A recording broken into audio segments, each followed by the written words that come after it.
కొద్ది నిమిషాలు దేవుడు ఇచ్చిన సమయాన్ని మయం కోసం వాడుకుందాం. బోర్డు చూడండి, క్రీస్తు సత్య సువార్త కదా. యేసు క్రీస్తు ద్వారా ప్రకటించబడినటువంటి సత్యం కదా. అనేక డినామినేషన్స్ కూడా సువార్తను ప్రకటిస్తున్నారు. ఏదో చెప్పేసి అది సువార్త అని వాళ్ళు ప్రార్థన చేస్తూ ఉన్నారు. కథలన్నీ చెప్పి ఏంటంటే చెప్పి కొంతమంది వారి ప్రసంగాల్లో అసలు దేవుని వాక్యమే ఉండదు కదా. వాళ్ళ సాక్ష్యాలు చెప్పడం, వాళ్ళ గొప్ప కార్యాలు చెప్పుకోవడం, ఇవి సువార్త అని చెప్పడం. కొంతమంది అయితే ఇప్పుడు కావలసిన సువార్త ఏది అనేదాన్ని కాకుండా పేరు ప్రఖ్యాతులు సంపాదించుకోవడానికి, మనస్సులను ఉత్తేజపరచడానికి కొన్ని ఆకర్షణలు నేర్చుకున్నారు. ఆ విధంగా ఆకర్షణీయంగా బోధించి దాన్ని సువార్త అంటూ ఉన్నారు. సువార్త యొక్క విశేషాలన్నీ కూడా బైబిల్లో బాగా రాయబడినాయి. మనం ఎలాగ సువార్త ప్రకటించాలనేది. సంఘం సువార్త ప్రకటించట్లో బలంగా ఉండాలి. సువార్తలో మొదటి అంశం ప్రధానమైంది ఆయన మరణం.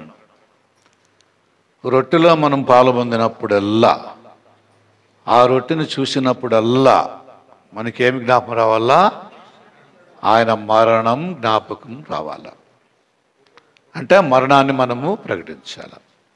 ఊరికే జ్ఞాపకం చేసుకోవడం కాదు కదా, ఆ మరణాన్ని ప్రకటించేవారుగా ఉండాలి. అపోస్తుల ద్వారా ఏదైతే చేయబడి, అపోస్తుల కార్యం 2వ అధ్యాయములో అపోస్తుల ద్వారా సంఘాలకి ఏ విషయాలైతే సిఫారసు చేయబడినాయో వాటిని మాత్రమే సంఘాలు చేయాల. వేరే విషయాలని ఆలోచన చేయకూడదు. ఇంకా ఈనాడు ప్రపంచంలో సువార్తకు సంబంధించక వాక్యానికి విరుద్ధంగా బోధించే అనేక బోధలు ఉన్నాయి. వాటన్నిటిని మనం వాక్యం నమ్మడము అది తప్పు. గలతీ 1:8 మేము ప్రకటించినటువంటి సువార్తను కాకుండా మరి యొక్క సువార్త, అంటే పౌలు ఏమని ప్రకటించినాడు సువార్త, అది ఆయన మరణం, అది ఆయన యొక్క సమాధి, పునరుత్థానం. దీన్ని ఎరుగుట, దీన్ని ప్రకటించుట, అనేకులకి ఈ సువార్తను అందించుటయే దేవుని యొక్క చిత్తం. అది సువార్త.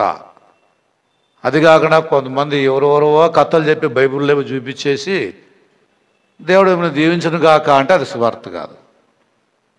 ఒకడెట్లు క్రైస్తవుడు కావాలా, ఒకడెట్లు పాపం నుండి విడుదల పొందాలా, ఒక వ్యక్తి ఎలాగా పాప క్షమాపణ పొందాలా, దేవునితో ఎలాగుండాలా, ఎట్లా క్రైస్తవుడు కావాలా అనే ఆ వార్తే సువార్త.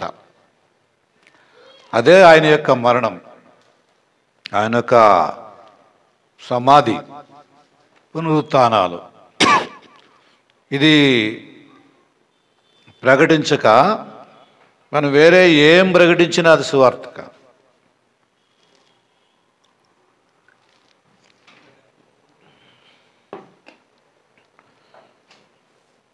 పౌలు అంటాడు మొదటి కొరింథీ 9:16 సువార్తను నేను ప్రకటిస్తున్నాను, నాకు అతిశయం లేదు.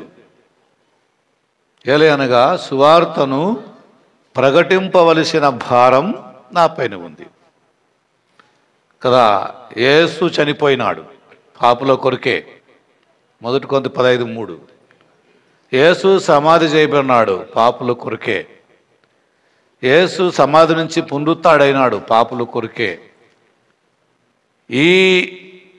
ఈ గుడ్ న్యూస్ ప్రకటించడమే సువార్త. ఇదే గుడ్ న్యూస్. యేసు ప్రభు తాను అప్పగించబడే రాత్రి ఒక రొట్టెను పట్టుకున్నాడు, దాన్ని వాళ్ళు చూపించినాడు. ఇది నా శరీరానికి సాదృశ్యం, నేను వచ్చే వరకు దీన్ని మీరు ఇలా చేయండి అని ఆ రొట్టెను పట్టుకొని దేవునికి స్తుతులు చెల్లించి విరిచి కదా అందరికి ఇచ్చి దీన్ని మీరు అందరూ తినండి అన్నాడు. అది దేన్ని సూచిస్తుందంట? అది ఆయన మరణమును సూచించేది. అట్లా ఆయన శరీరం విరువబడుతుంది. అట్లా ఆయన దేహము విరువబడుతుంది. అట్లా ఆయన మరణిస్తాడు. ఆయన మరణమే సువార్త. పాపులను రక్షించే శక్తి ఆయన మరణములో ఉంది కదా. పాపులను రక్షించే శక్తి సమాధి పునరుత్థానములో ఉంది. ఇవి అన్నీ కూడా ఆయన మరణము, సమాధి, పునరుత్థానాలని దేవుడు అపోస్తులకు చెప్పినాడేమని, మీరు సర్వసృష్టికి వెళ్ళండి సువార్తను, దీన్ని నమ్మిన వానికి రక్షణ, నమ్మని వానికి. ఈ రోజుల్లో చాలామంది ఈ సువార్త ప్రకటించుకోకుండా happy Christmas, merry Christmas, merry Christmas చప్పట్లు కొట్టుకుంటూ కాంపిటీషన్ చేసుకుంటూ ఇల్లు అని చెప్పిన దర్శించుకుంటూ నిజంగా అక్వాడుగా దేవుని సువార్తకు విరుద్ధంగా ప్రకటిస్తున్నారు. ఇది సువార్తే కాదు. ఆయన రొట్టె విరిచిది మీరు తినండి అన్నప్పుడు అందులో ఏముంది? మరణముందా, జననముందా? ఆయన నన్ను జ్ఞాపకం చేసుకోండి అని చెప్పింది మరణమా, జననమా కదా. అయితే ఈరోజు జనాలు ఏం చేస్తున్నారు? ఆయన మరణాన్ని కాదు ప్రకటించేది. సంఖలో మరియమ్మ సంఖలో చిన్న పిల్లోడిని పెట్టి, మరియమ్మకి ఒక కిరీటం పెట్టి, ఆ పిల్లోడికి ఒక కిరీటం పెట్టి కదా, హ్యాపీ క్రిస్మస్, మెర్రీ క్రిస్మస్ ఇదే అని కొంతమంది దాన్ని సువార్త అనుకున్నారు. అది సువార్త కాదు. అది యేసు ప్రభు జన్మించాలని రాయబడింది. జన్మించక ముందే కొన్ని వేల సంవత్సరాల క్రితం రాయబడింది. జన్మించిన తర్వాత ఆయన ఏం చేయాలని రాయబడింది. ఎలాగానే తిరిగి మళ్ళీ పరలోకానికి చేర్చుకోబడాలని రాయబడింది కదా. ఈనాడు సంఘం ఏమేమి చేయాలో వాటన్నిటినీ ఆనాడు క్రీస్తు ప్రభు అపోస్తలుకు వాగ్దానం చేసి, నేను మీకు ఏ ఏ సంగతులను బోధించుతునో వాటన్నిటినీ సంఘం చేయాలని మీరు బోధించండి అన్నాడు. అది ప్రభువు చెప్పింటే ఈరోజు జనాలు ఏం చేస్తున్నారు? కొత్త సంవత్సరానికి ముందట కదా, పాత సంవత్సరానికి ఆఖరట. కాబట్టి దాన్ని ఏవేవో లేఖనాలు దానికి ఇది ఇట్లుంది, అది ఇట్లుంది, అది ఇట్లుంది అని చెప్పి ఏదో ఒకలాగా యేసు ప్రభు ఫలానా దినాన జన్మించినాడు అని ప్రూవ్ చేయడానికి ఏవేవో ఆధారాలు కలెక్షన్ చేసుకొని ఇగో ఆధారాలు, ఇగో ఆధారాలు, ఇవిగో ఆధారాలు చెప్పని యూట్యూబ్లో చూపిస్తున్నారు అందరూ. మనం అజ్ఞానులుగా ఉండకూడదు, పసిపిల్లల మాదిరిగా ఉండకూడదు. మోసపరిచే ఆత్మ ఇవన్నీ దురాత్మల యొక్క ప్రేరణ, ఇన్స్పైరింగ్ బై డెవిల్. ఇవి లేఖనానుసారంగా కాదు, వాక్యానికి విరుద్ధంగా చెప్పినటువంటి మాటలు ఇవన్నీ కూడా. 2 కొరింథీ 11:3 మాట ఉన్నాయి. మేము ప్రకటించిన సువార్తను గాక వేరొక సువార్త అక్కడ ఉంది అంటాడు. ఇదే వేరొక సువార్త కదా. అలాంటివన్నీ మనము పట్టించుకోకూడదు. ఖచ్చితంగా ఉన్నట్టుగా 100% వాక్యాన్ని కదా చక్కగా బోధిస్తున్న సంఘం ఉందంటే అదొకటే క్రీస్తు సంఘం. అందుకే క్రీస్తు సంఘములు ప్రపంచంలో ఎక్కడ కూడా ఇలాంటి పండుగలు చేయరు, ఇలాంటి సెలబ్రేషన్స్ ప్రత్యేకంగా పెట్టుకోరు. నిజంగా ఆ పండుగలు ఇంత ఆర్భాటంగా చేస్తూ మేమేదో పెద్దగా పేరు ప్రతిష్టలు సంపాదించుకొని చెప్పేవాళ్ళంతా కూడా ఇంతవరకు అట్లాంటి వారి యొక్క జీవితాలే మారలేదు, అట్లాంటి వారి యొక్క ఆలోచనలే మారలేదు, అట్లాంటి వారి పద్ధతులే మారలేదు. అట్లాంటి వారు అసలు మారనే మారరు కదా. వాళ్ళకి ఇది అలవాటు అయిపోయింది. త్రాగుడు మానుకోరు, స్మోక్ మానుకోరు, జూదాలు మానుకోరు, లోకంలో అలవాటు మానుకోరు, ఇవేవి మానుకోరు. అన్యులు పండుగలకు పోతారు, మరి వారికి పండుగ చేయాల. అది దసరాలకు పోతారు, అన్ని పండుగలు వాళ్ళ ఇంట్లో తిని వస్తారు కదా క్రైస్తవులు. మరి వీళ్ళు పండుగ చేస్తే వాళ్ళని పిలుకపోతే ఇంతెందుకు పరిశుద్ధంగా ఉండేది నేర్చుకోండి దేవుని పిల్లుడు. అన్యులు పండుగలకి పోవకండి, వాళ్ళ భోజనాలు తినకండి, వాళ్ళని కూడా పండుగ ఉందని పిలాకండి కదా. రోజు పండుగ చేసుకోండి, ప్రతి ఆదివారం మీరు పండుగ చేసుకోండి.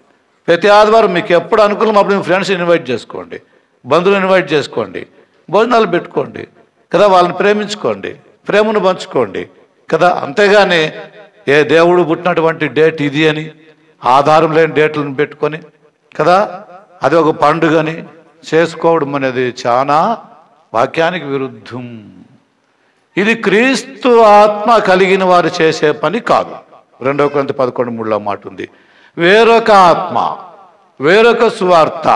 చూడండి కదా, చాలా ఉన్నాయి ప్రయోజనం. అందుకే ఇది అర్థం కాదు కొంతమందికి. కాబట్టి మనము సత్యాన్నే ప్రకటించాలా, వాక్యాన్నే ప్రకటించాలా. పాపికి విడుదల, ఆత్మకు రక్షణ, పరలోకపు నిరీక్షణ యేసుక్రీస్తు యొక్క సువార్తలో ఉంది. ఆ సువార్తే ఆయన మరణము, సమాధి, పునరుత్థానం. కాబట్టి ఈ సువార్తకు ఎవరైతే విధేయులు అవుతారో, లోబడతారో, సరెండర్ అవుతారో అట్లాంటి వారిని సువార్త రక్షిస్తుంది. ఎట్లట? విధేయతతో కూడినటువంటి సువార్తే రక్షించేది. అందుకే కొంతమంది సువార్తకు విధేయులు కారు కదా. 2 తెస్సలోనికై 1:7-6 అంటాడు, సువార్తకు విధేయులు కాని వారు వీరే, సువార్తకు లోబడని వారు.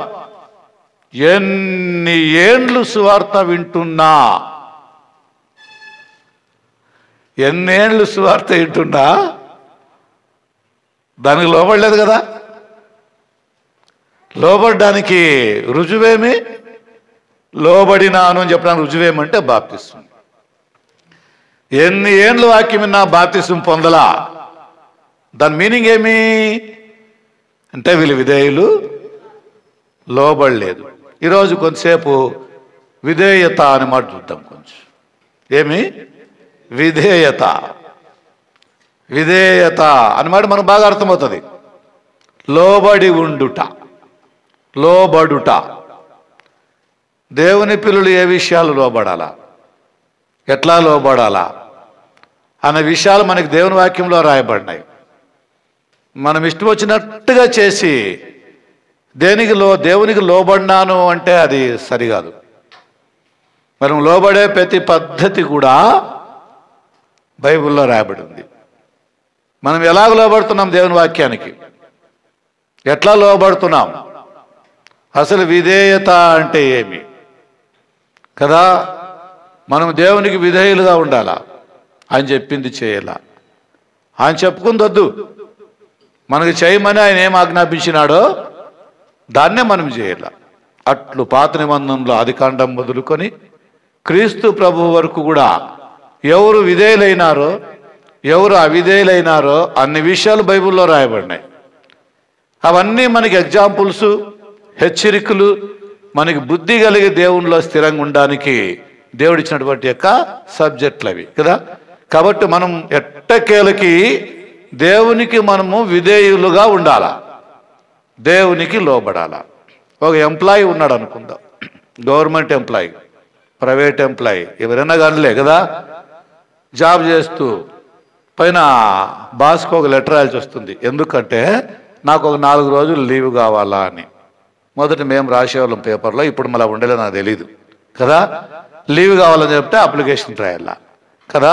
బాస్కి 2 అని రాసి అప్లికేషన్ పెట్టి ఆ లాస్ట్కి ఏమని పెడతారు కింద, నాకు చాలా అర్జెంటు పనులు ఉన్నాయి, నేను ఒక 3 రోజులు నేను రాలేను, లేదా మా ఇంట్లో ఒక పెళ్ళి ఒకటేమో ఉంది, నేను రాలేను కాబట్టి సో ప్లీజ్ ఏమంటా ఏం చేయాలా, sanction or grant me a 3 days leave అని చెప్పి పెట్టేస్తాం. లాస్ట్కి అంతా రాసి రైట్ సైడ్ సైన్ చేస్తారు. అప్పుడు ఏం పెడతారు, యువర్స్ ఫెయిత్ఫుల్లీ అని పెడతారు.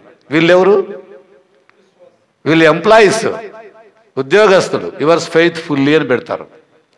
అదే స్టూడెంట్స్ ఉన్నారు కదా, క్లాస్ టీచర్కో హెడ్ మాస్టర్కో లీవ్ కావాలని రాస్తారు. ఏమని లీవ్ కావాలని రాస్తారు, మా ఇంట్లో ముఖ్యమైన కార్యం ఉంది సార్, నేను రాలేను, I'm not able to come attend to the class, so please grant me 1 day leave అని రాస్తారు. కింద సైన్ చేస్తారు. యువర్స్ ఏమని పెడతారు, ఫెయిత్ఫుల్ అని పెడతారా, ఒబీడియంట్ అని పెడతారా? ఏం అర్థం అది? ఎంప్లాయీ అయితే యువర్ ఫెయిత్ఫుల్లీ, అక్కడ ఒబీడియంట్ అవసరం లేదు. నువ్వు ఉద్యోగం కాబట్టి బాస్కి నమ్మకస్తుడు అని పెడతావు, విశ్వాసి అని పెడతావు. అయితే ఇక్కడ స్టూడెంట్ కాబట్టి స్టూడెంట్ క్లాస్ టీచర్కి ఏమని పెట్టాలా, ఒబీడియంట్, ఒబీడియంట్లీ, యువర్స్ ఒబీడియంట్లీ అని పెట్టి సైన్ చేస్తారు. ఒబీడియంట్లీ అనే పదం ఇద్దరికీ అన్వయిస్తుంది, గర్ల్స్కి బాయ్స్కి. బాయ్స్ అయితే వాళ్ళ పేరు పెడతారు, సైన్ చేస్తారు, గర్ల్స్ అయితే వాళ్ళు సైన్ చేస్తారు, వాళ్ళు ఎవరైనా కానీ. ఎందుకు మీకు ఒక క్వశ్చన్ అడుగుతున్నాను. స్టూడెంట్స్గా మనందరం ఇప్పుడు స్టూడెంట్సే, దేవునికి స్పిరిచువల్గా మన అందరం ఇప్పుడు స్టూడెంట్సే. నేను చెప్తున్నా, మీరు వింటున్నారు, నేర్చుకుంటున్నారు. దీంట్లో ఏమొస్తుంది? మనందరం కూడా దేవునికి విధేయులుగా, యువర్స్ ఒబీడియంట్లీ కదా, మీ విధేయుడు, మీ విధేయురాలు కదా. ఎందుకు ఆ పేరు పెడతారమ్మా మీరు స్టూడెంట్స్? యువర్స్ ఒబీడియంట్లు పెట్టి స్కిన్ సైన్ చేస్తారు. ఎందుకు? మీరు ఎంప్లాయీస్ కాదు, ఇంకా ఏమి స్టూడెంట్స్ కనుక ఒబీడియంట్లీ అని పెడతారు. ఇది అవసరమా? పిల్లలు స్కూల్లో ఒబీడియంట్గా ఉండేది అవసరమా?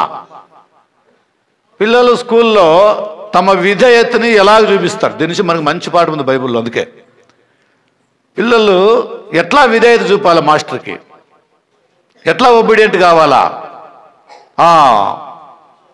గుడ్ అని మాస్టర్తో ఎట్లా చెప్పించుకోవాలా, ఎట్లా అనిపించుకోవాలనేది ఆలోచన చేస్తే మనందరికి బాగా తెలుసు. అయితే మీరు చెప్పలేరు అంతే దాన్ని, మీ అందరికీ తెలుసు ఎట్లా అని. మంచి మార్కులు వస్తే గుడ్ అని రాస్తాడా? ఇంకా మంచి వస్తే బెస్ట్ అని రాస్తాడా? ఇంకా మంచి వస్తే ఎక్సలెంట్ అని రాస్తాడా? ఇంకా బాగా రాస్తే మోస్ట్ ఎక్సలెంట్ అని రాస్తాడా? ఏ ప్లస్ అని రాస్తారా? దాన్ని బట్టి తెలిసిపోతుంది ఈజ్ ఏ గుడ్ బాయ్. ఏమంట? ఓ గుడ్ బాయ్, ఎక్సలెంట్ అంటే మంచి విధేయుడు. పుష్ప వాక్యమేనమ్మా, అట్లా నాతో మాట్లాడమ్మా. నువ్వు వాక్యం అయిన తర్వాత, ఇంటికి పోయిన తర్వాత రేపు సంతకాడైపోయి సోమవారం వరకు మనం వాళ్ళు తాడుకోవద్దని లేదు నేను. ఇప్పుడు మాత్రం దయచేసి నా కోపం రేపొద్దండి అంతే. ఏం చెప్తున్నా నేను? ఒబీడియంట్గా ఉండాలా, దేవునికి విధేయులుగా ఉండాలి మనం, దేవునికి లోబడి ఉండాలి మనం కదా. అది దేవునికి కావాలా కదా. మనం అవిధేయులైతే దేవుడు మన పైన చాలా కోపపడతాడు. సువార్తకు లోబడిన వారికి ఆయన ఉగ్రత ఉంటుంది, ఆయన కోపం వస్తుంది, ఆయన ఉగ్రత వారిపైన ఎప్పుడూ ఉంటుంది కదా. పిల్లలు సరిగా రెగ్యులర్గా క్లాసుకు పోతే ఏమంటారు? ఒబీడియంట్ అంటారా, డిసొబీడియంట్ అంటారా? ఒబీడియంట్. అటెండెన్స్ చూస్తారు కదా వాళ్ళు. 365 దినాల్లో అవుట్ ఆఫ్ 365 డేస్కి ఎన్ని రావాలని చెప్పి నేసింటారు కదా అటెండెన్స్. ఆ అటెండెన్స్ని బట్టి వీళ్ళు విధేయులా అవిధేయులా అని తెలిసిపోతుంది కదా. ఆ స్కూల్ దీని ప్రకారంగా ఇన్ని రావాలా 1 ఇయర్కి అని వాళ్ళు పెట్టిన దాని ప్రకారంగా వస్తే చాలు కదా, వాళ్ళని ప్రమోట్ చేస్తారు. ఎక్కడికి? నెక్స్ట్ తరగతికి ప్రమోట్ చేస్తారు. ఎందుకంటే ఇవన్నీ విధేయతకు సూచనలు. తర్వాత ఎంప్లాయీస్ని తీసుకోండి. ఎంప్లాయీస్ ప్రమోషన్ కావాలన్నా, ఇంక్రిమెంట్ సరిగా రావాలన్నా, డిసిగ్నేషన్ రావాలన్నా కానీ వీళ్ళలో ఏం కావాలా? బాస్కి ఏం కావాలా?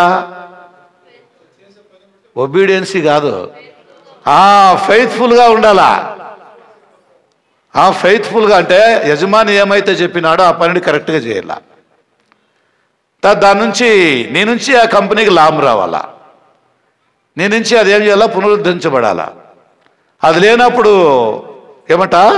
రావలసిన ప్రమోషన్ రాదు, రావలసిన ఇంక్రిమెంట్ రాదు, ఏమైతే బెనిఫిట్స్ రావాలో అవన్నీ రావు. ఎందుకంటే నీవు నమ్మకంగా పని చేయలేదు కదా. కంపెనీ స్టాండింగ్ ఆర్డర్కి నువ్వు ఒబే కాలేదు కదా. బై లా ఉంటుంది కంపెనీకి, ఆ లాకు నువ్వు లోబడలేదు. బాస్కు వ్యతిరేకంగా పని సరి చేయకోకుండా ఇంట్లో పనులన్నీ తెచ్చి టైప్ కొట్టుకుంటా, అవన్నీ టైప్ కొడితే ఎట్లుంటుంది? అప్పుడేముంటుంది? ఏమో పని కొట్టింది చేసింది ఇదే నాని డ్యూటీ, ఇంట్లో అని తెచ్చి ఇక్కడ పెట్టినవే అని. ఇవన్నీ ఏమవుతాయి? అవిశ్వాసతను చూపిస్తాయి కదా, అపనమ్మకాన్ని చూపిస్తాయి. అప్పుడు ఏమవుతుంది? ప్రమోషన్ రాదు, ఇంక్రిమెంట్ రాదు, వచ్చేవేముంటాయి? ఏమి కూడా రావు. అవన్నీ ఏమిటాయి? పోతాయి. అందుకనే సంవత్సరం ఒకసారి ఎంప్లాయీస్కి కదా ఆ రిపోర్ట్ పంపాలా అంటారు. వాళ్ళ యొక్క సెక్షన్ వాళ్ళది కాన్ఫిడెన్స్ రిపోర్ట్. నీ దగ్గర పని చేసే ఇంతమంది ఎంప్లాయీస్ వాళ్ళందరి రిపోర్ట్ పంపు నా దగ్గరికి. ఎందుకంటే నెక్స్ట్ ప్రమోషన్ ఉంది కదా. అప్పుడు దాంట్లో తెలిసిపోతుంది ఎవరెవరు విధేయులు కాదు, ఫెయిత్ఫుల్గా ఉంటారని చెప్పని. ఇట్లా ఆధ్యాత్మికంగా కూడా మనం కేవలం వినువారు మాత్రమై ఉండి, యాకోబు 1:22, మనం కేవలం వినువారు మాత్రమై ఉండి మనను మనమే మోసపరుచుకోకుండా జాగ్రత్తగా చూసుకోవాలని వాక్యం అంటది. యాకోబు 1:22. కేవలం వినేవారు మాత్రంగా ఉండకూడదు. కేవలం వినుట వలన విశ్వాసం ఏర్పడదు, అవిధేయత ఏర్పడుతుంది. వాక్యాన్ని సరిగా వినడం ద్వారా విశ్వాసం ఏర్పడుతుంది. అయితే కేవలం వినుడు ద్వారా విశ్వాసం కాదే, విశ్వాసములు ఇంకా ఖండమైపోతారు. అది అట్లే అలవాటు అయిపోతుంది కదా. కేవలం వినుకోకుండా విన్నటువంటి వాక్యానికి మనం ఏం చేయాలా? విధేయత చూపించాలా, లోబడాలా. వాక్యం ఏం చెప్తుంది? నేను ఏం చేయాలని వాక్యం చెప్పింది.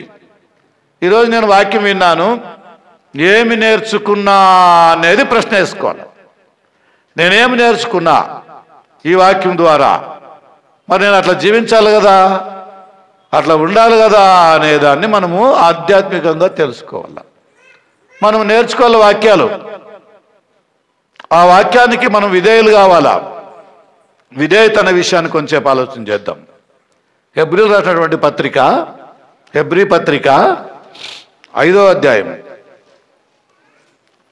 హెబ్రీ పత్రిక 5వ అధ్యాయం 8వ వచనం, ఆయన కుమారుడై ఉండి తాను పొందిన శ్రమల వలన విధేయత నేర్చుకొనెను. ఏం నేర్చుకున్నాడు ఆయన? విధేయత నేర్చుకున్నాడు. అసలు విధేయత అంటే నేర్పిందే యేసు ప్రభు. విధేయతను నేర్చుకోవాలంటే ఆయన దగ్గరే.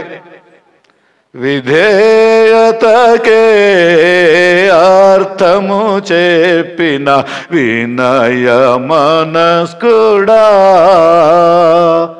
విధేయులుగా ఉండ దిరి చూపిన మనుజ కుమారుడా, అవిధేయత తొలగించుమయా. చూడండి ఎంత బాగుంది. మనలో అవిధేయత ఉండకూడదు, వాక్యాన్ని ధిక్కరించకూడదు, వాక్యాన్ని వదిలి క్రైస్తవుడు జీవించకూడదు, వాక్యానికి విరుద్ధంగా మాట్లాడకూడదు, వాక్యం బోధించే బోధకులకు లోబడి ఉండాలా, విధేయతలుగా ఉండాలా. అది యేసుప్రభు నేర్పిస్తా ఉన్నాడు.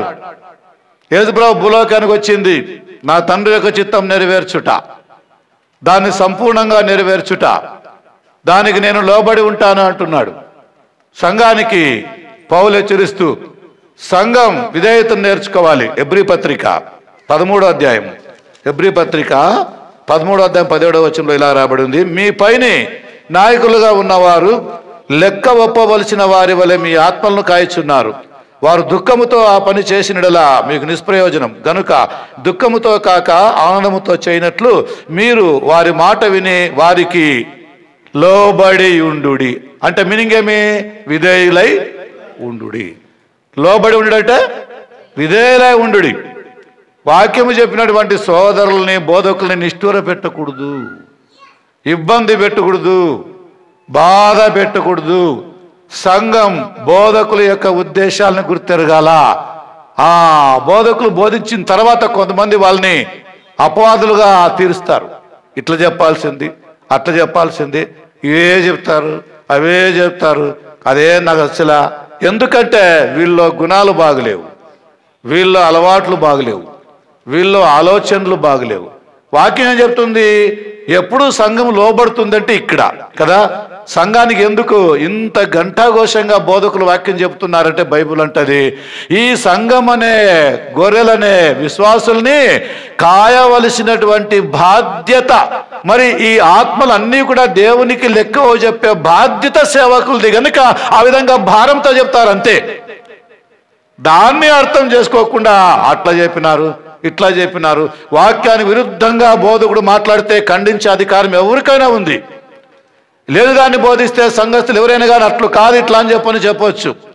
కానీ తప్పుడు పనులు చేస్తున్నటువంటి వారు ఎవరైనా సంఘములో ఉంటే వారిని గద్దించినప్పుడు నాకు లైక్లెత్తి, నాకు నచ్చలెత్తి, నాకు సరిపోలేత్తి, అట్లా కాకూడదు ఏంటి, ఎప్పుడు చూసినా అవి చెప్తాడంటే ఆయన అని కొంతమంది అంటూ ఉంటారు. ఇవన్నీ ఏంటంటే వాళ్ళే దేవుని యొక్క లెక్కలో మైనస్ చేసుకోవడమే, దేవునికి విరుద్ధంగా మాట్లాడడమే అవుతుంది. సేవకులను ఎదిరించుట దేవుని ఎదిరించుటే కదా. దేవుని వాక్యాన్ని బోధించేవారిని ఎదిరించుట దేవుడు ఎందుకు వాళ్ళు నియమించినాడు, దాన్ని అర్థం చేసుకోలేకపోతున్నారు. అందుకనే ఇంకో మాట ఉంది, మొదటి తిమోతి పత్రిక, మనం విధేయులై ఉండాలని చెప్పాను. మొదటి తిమోతి పత్రిక 5వ అధ్యాయంలోన ఇంకో మాట అక్కడ చక్కగా రాబడి చూద్దాం కొంచెము. మొదటి తిమోతి 5వ అధ్యాయంలో అక్కడ ఒక మాట 17వ వచనంలో ఇలాగ రాబడి చూద్దాం. 5 బాగుగా పాలన చేయు పెద్దలను విశేషముగా వాక్యమందును ఉపదేశమందును ప్రయాసపడు వారిని రెట్టింపు సన్మానమునకు పాత్రులుగా ఎంచవలను. ఏమి రెట్టింపు సన్మానం కదా. సంఘాన్ని కాసే కాపర్లు, సేవకులు, సంఘములో ఉన్నటువంటి వారు అందరికంటే కూడా ఘనులు అంట. ఎందుకంటే వారు దేవుని వాక్యం బోధిస్తున్నారు. అది గమనించాలి ఆ సంఘస్థులు. దేవుని పరిచారకులు వీరు, దేవుని సేవకులు వీరు. కాబట్టి వీరు నిష్ఠూరించకూడదు. మా ఆత్మల్ని కాసే బాధ్యత దేవుడు వారికి ఇచ్చినాడు. కాబట్టి నేను తొట్టిల్లితే, నేను పడిపోతే, నేను తూలిపోతే, తిరిగి నేను పాపానికి పోతే ఈ జవాబ్దారము సేవకుని పైన ఆధారపడింది. కాబట్టి అందుకనే ఇది నువ్వు చేసేది మంచిది కాదు, నువ్వు ఇట్లా ఉండాలా, అట్లా ఉండాలా, వాక్యం ఇట్లా చెప్తుంది, ఈ విధంగా ఉండాలా, తప్పు, అట్లా చేయకూడదు అని సరిదిద్దే బాధ్యత దేవుని యొక్క సువార్థికులది. అందుకే ఆ పని వాళ్ళు చేస్తున్నారు. కాబట్టి సంఘాల్లో ఈరోజు లేనటువంటి కొరత ఉండే కొరత ఏమంటే సేవకుల్ని సరిగా సన్మానించకపోవుట, వాక్యం చెప్పే వాళ్ళని ప్రేమించకపోవుట, వాక్యం చెప్పే వాళ్ళ యొక్క విషయాలు ఆలోచన చేయకపోవుట. ఎందుకు వీళ్ళు వాక్యం చెప్తున్నారు, ఎందుకు సంఘంగా మా విషయంలో ఇట్లా ప్రయాసపడుతున్నారు, ఎందుకు అనే అవగాహన లేకున్నటువంటి ప్రతి ఒక్కరు కూడా అవిధేయులే. ఎవరంట? అవిధేయులు. యేసు ప్రభు అంటాడు ఇక్కడ, ఆయన విధేయత అంటే ఆయన నేర్పించింది. అది ఎట్లా కొన్ని మాటల్లో చూద్దాం కదా. పిలుపులు రాసినటువంటి పత్రిక, ఫిలిప్పీ పత్రిక 2వ అధ్యాయంలో అక్కడ ఇలా రాబడింది. 8వ వచనం చూద్దాం. మరియు ఆయన ఆకారమందు మనుష్యుడుగా కనబడి మరణం పొందినంతగా, అనగా శిలువ మరణం పొందినంతగా విధేయత చూపిన వాడై తన్ను తాను తగ్గించుకొనెను. ఈ మాట మీకు అర్థమైంది అనుకుంటాను. ఒకసారి మీ బైబిల్లో చూసుకోండి. ఫిలిప్పులు రాసిన పత్రిక 2వ అధ్యాయం 8వ వచనములో విధేయత చూపిన వాడైన, అక్కడ చూడండి. విధేయత అంటే లోబడి ఉండుట. డిసిప్లిన్ వేరు. డిసిప్లిన్ అంటే అదేమి శిస్తు, అది శిస్తు పాలించుట. ఈ విధేయత అంటే obeying to the Lord, surrender, submitting to the Lord అని ఇంగ్లీష్లో కదా. దేవునికి లోబడి ఉండుట, సరెండర్ అవుట, దేవుని వాక్యానికి లోబడుట, దేవునికి లోబడుట అనే దానికి ఇంగ్లీష్లో ఒబీడియంట్ అంటాడు. ఇక్కడ ఏమంటాడు చూడండి. ఇక్కడ ఆయన సంపూర్ణంగా లోబడినటువంటి వాడై శిలువ మరణం పొందినంతగా తను తాను తగ్గించుకున్నాడు. దాన్ని విధేయత అని ఇక్కడ అంటున్నాడు. ఇది యేసు ప్రభు నేర్పించింది. ఏదట? శిలువలో మరణం పొందినంతగా తగ్గించుకున్నాడు. కొంచెం పైన చూస్తే మనం బాగా తెలుస్తా. చూడండి యేసు ప్రభు ఎవరు, ఆయన ఎందుకని తగ్గించుకున్నాడు. 6వ వచనంలో చూడండి. ఇక్కడ చాలా బాగా రాబడింది. క్రీస్తు యేసు కలిగిన ఈ మనసు మీరు కలిగి ఉండండి. ఆయన దేవుని స్వరూపము కలిగిన వాడై ఉండి దేవునితో సమానముగా ఉండుట భాగ్యమని ఎంచుకొనలేదు కానీ మనుషులు పోలిగ్గా పుట్టి, చూడండి విధేయత ఒకటి స్టెప్ బై స్టెప్ చూడండి. అక్కడ మనుషుల పోలిగ్గా పుట్టి దాసుని స్వరూపమును ధరించుకొని తను తానే రుక్తినిగా చేసుకొనును. మరియు ఆయన ఆకారమందు మనుషుడిగా కనబడి మరణం పొందినంతగా, అనగా శిలువ మరణం పొందినంత తను తాను విధేయత చూపిన వాడై ఇది విధేయత, తన్ను తాను తగ్గించుకున్నాడు. ఎవరిని తగ్గించుకున్నాడు? కొంతమంది చెడ్డ అలవాటు. తగ్గించుకోవాలప్ప, తగ్గలప్ప, అనగలప్ప, లోబడి ఉండాలప్ప అని చెప్తా. ఈయనకి ఉండు, ఎవరికి? అందరికీ అవి చెప్తాడు. ఇతని మీద ఉండు, ఇతనికి తగ్గింపే ఉండు, అందరిని ఏమంటా తగ్గించుకో, లోబడి ఉండు, అణిగిమనుగుండు. ఎట్లట? నేర్పించేపోతారు వీళ్ళు. ఎవరు? తగ్గింపు నేర్చేపోతారు, కానీ వీళ్ళకేం లేదు, తగ్గింపే లేదు కదా. ఇంక వాళ్ళకేం నేర్పిస్తారు? ఇంక వాళ్ళేం నేర్చుకుంటారు? మనము తగ్గించుకుంటే కదా అది వాళ్ళు నేర్పించక వచ్చేది కదా. యేసు ప్రభు అందుకే అంత బాగా ఆయన తగ్గించుకుంటున్నాడు. మత్తయి సువార్త 11:29 ఏమంటాడు ఆయన? ప్రయాసపడి భారం మోసుకున్న వాళ్ళారా నా యొద్దకు రండి కదా, నా యొద్దకు రండి, నేను మీకు ఏమట విశ్రాంతినిస్తాను అన్నాడు. 29 వచ్చిన మరీ బాగుంది. మత్తయి 11:29 కదా, నా భారము తేలిక, నా బరువు సులువు, నా యొద్ద కూర్చొని నేర్చుకోండి అన్నాడు. నేర్చుకోండి అంటే అర్థమేమి? నా బోధలకు విధేయులు కండి, నేను చెప్పే మాటలకు మీరు లోబడండి. మత్తయి 11:29 కదా. మీరు నేర్చుకోండి, నా భారము తేలిక, నా బరువు సులువు. ఇప్పుడు ఒక పిల్లవాడికి మ్యాథమెటిక్స్ చాలా కష్టమైంది. ఏం కష్టమైంది? లెక్కలంటే కష్టం. ఆ సబ్జెక్ట్ అంటే ఎగురుకొడతాడు, క్లాసుకు పోడు ఆ సబ్జెక్ట్ కోసము. ఎందుకంటే అది అర్థం కాదు. ఏం కాదని? అది అర్థం కాదని. అట్లా ప్రతిసారి ఎగురుకొడుతుంటే అది అర్థమే కాదు ఇంక లాస్ట్కి. అవునా? ప్రతిసారి ఆ క్లాస్కి ఎగ్గొడతా ఉన్నాడు. ఎందుకంటే అది నాకు అర్థం కాదు. అప్పుడు ఏమవుతాడు? ఇంకా ఆ మ్యాథ్స్లో పూర్ అవుతాడా లేదా? వీక్ అవుతాడా లేదా? రిజల్ట్ ఫెయిల్ అవుతుందా లేదా? ఎవరు ఫెయిల్ చేస్తున్నారు దీన్ని? వాడే ఫెయిల్ చేస్తున్నాడు. కాబట్టి మొదట వాడు తన్ను తాను తగ్గించుకొని తాను పాస్ అయితే ఇంకొకరికి దాన్ని చెప్పొచ్చు. లేకపోతే చెప్పలేడు కదా. మన దైనందిన జీవితంలో, ఆధ్యాత్మిక జీవితంలో ఇదే మనం నేర్చుకోవాలా. ఫస్ట్ క్రీస్తుతో మనం నేర్చుకోవాలా, తర్వాత నేర్పించాలా. యేసుప్రభు విధేయత నేర్చుకున్నాడు, దాన్ని చూపించినాడు. ఫిలిప్పీ పత్రిక ప్రకారంగా దేవుడై ఉండి కూడా, దేవునితో సమానముగా ఉండి కూడా మనుషుని ఆకారంగా పుట్టాడు, దాసుడుగా వచ్చినాడు, రిక్తుడుగా వచ్చినాడు, సిలువలో మరణం పొందినంతగా తను తాను తగ్గించుకున్నాడు. ఇది విధేయత, ఇది లోబడి ఉండుట. క్వశ్చన్ ఎత్తారు ఇప్పుడు, మీకు ఆన్సర్ చెప్పండి. ఇంత యేసు ప్రభు ఎందుకు తగ్గించుకున్నాడు అనే క్వశ్చన్కి మీరు ఏం ఆన్సర్ చెప్తారు?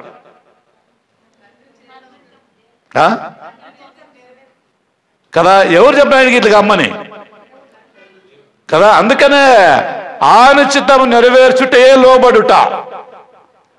ఆయన చిత్తము నెరవేర్చుట నాకు ఆహారం, భోజనం అన్నాడు. అందుకే యేసుప్రభు తండ్రి యొక్క చిత్తాన్ని నెరవేరుస్తున్నాడు. అది తండ్రి చిత్తం. మీరు ఇంకొక ప్రశ్నకు జవాబు చెప్పండి. బాగా చెప్తున్నారు ఆన్సర్లు. శిలువలో ఎందుకు యేసుప్రభు చనిపోవలసి వచ్చింది? దేవుడు ఏమైతే చెప్పినాడో అది. శిలువలో ఆయన చనిపోవాలనేది ఎవరి ఉద్దేశం? అందుకే ఆయన్ని అలా నలుగొట్టుట ఆయనకి ఇష్టమాయను. ఎవరికి? దేవుడికి. కాబట్టి దాన్ని ఇప్పుడు కుమారుడు నెరవేర్స్తే కదా, లేకపోతే ఏమవుతాడు? అవిధేయుడు అవుతాడు, దేవునికి విరుద్ధమవుతాడు. అందుకే నా తండ్రి యొక్క చిత్తం నెరవేర్చుటయే నా పని, నాకు ఆహారం, నాకు భోజనం. అలాగనే దేవుని సేవకులు, సువార్థికులు కూడా అది తండ్రి చిత్తమని, అది చేస్తేనే వారికి భోజనం ఆహారం అని, అది వారి పని అని, వారి పరిచర్య అని ఏ సంఘములో సభ్యులు దాన్ని గుర్తించరో అప్పుడు ఆ సంఘానికి దీవెన కలగదు, ఆశీర్వాదం ఉండదు. ఎందుకంటే సంఘస్థులు ఆ వాక్యం ప్రకటించే స్వార్థకుల దృష్టి కలిగి ఉండాలా, దాన్ని ఆలోచించేయాలా కదా. ఎట్లాంటి సేవకులు, ఎట్లాంటి స్వార్థికులు అన్నటువంటి ఆలోచన ఉండాలా. పాత నిబంధనలో ఒక మాట మీకు చూపిస్తున్నాను నేను. చూడండి, రాజుల 2వ గ్రంథం, రాజులు 2వ గ్రంథము 4వ అధ్యాయం 8వ వచనం చూద్దాం ఒకసారి. 2 Kings 4:8.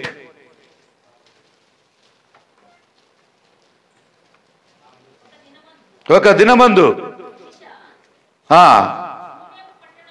శూనేం పట్టణమునకు పోగా ఘనురాలైన ఒక స్త్రీ ఆ భోజనకు రమ్మని ఆయన్ని బలవంతము చేసెను. అతడు ఆ మార్గమును వచ్చినప్పుడల్లా ఆమె ఇంట భోజనము చేయించు ఉండెను. కాగా ఆమె తన పెనిమిటిని చూసి, మన యొద్దకు వస్తూ పోతున్నటువంటి దైవజనుడని నేను ఎరుగుదును, కావున మనము అతని గోడ మీద ఒక గది కట్టించి అందులో అతని కోసం మంచము, బల్ల, పీట, దీపస్తంభం ఉంచుదము. మన ఎదుగు వచ్చినప్పుడల్లా అందులో బస చేయవచ్చునని చెప్పాను. ఈ మాట మీరు గమనించినారా? సంఘం దీన్ని ఎప్పుడైనా ఆలోచన చేస్తుందా? ఆ స్త్రీ ఎంత బాగా ఆలోచన చేసి చూడండి, దానిని యజమానికి ఎంత బాగా చెప్పించి చూడండి.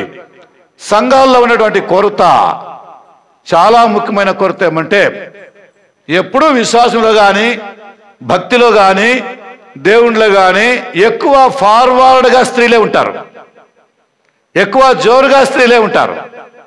అన్నిట్లో ఆధ్యాత్మికంగా ఎక్కువ ఆడవాళ్ళదే ఉంటుంది, మగవాళ్ళు రెండో స్థానంలో ఉంటారు. కొంతమంది పురుషులు మాత్రము చాలా ఈగర్గా దేవునిలో బాగా ఆసక్తిగా ఉంటారు, భార్యలకి నేర్పిస్తారు, దేవుని గురించి భార్యలకు చెప్పిస్తారు, దేవునిలో భార్యలు నడిపిస్తారు. చాలా తక్కువ మంది పురుషులు ఎట్లాంటి వాళ్ళు. ఎక్కువ మంది స్త్రీలు భర్తలకి బాగా బోధిస్తూ ఉంటారు. ప్రార్థనకు రావాలయా, నువ్వు చర్చికి రావాలా, దేవునిలో బాగుండాలా, మనం ఇట్లుండాలా అట్లుండాలని చెప్పని ఇలాంటి సలహాలు ఇచ్చి భర్తలను బలపరిచే భార్యలే ఎక్కువ, భర్తలు తక్కువ అట్లాంటి విషయాలు చెప్పేవాళ్ళు. దీన్ని మీరు కొంచెం గమనించండి. ఇక్కడ అదేవిధంగా ఆ భార్య భర్తకు ఉపదేశం చేస్తుంది.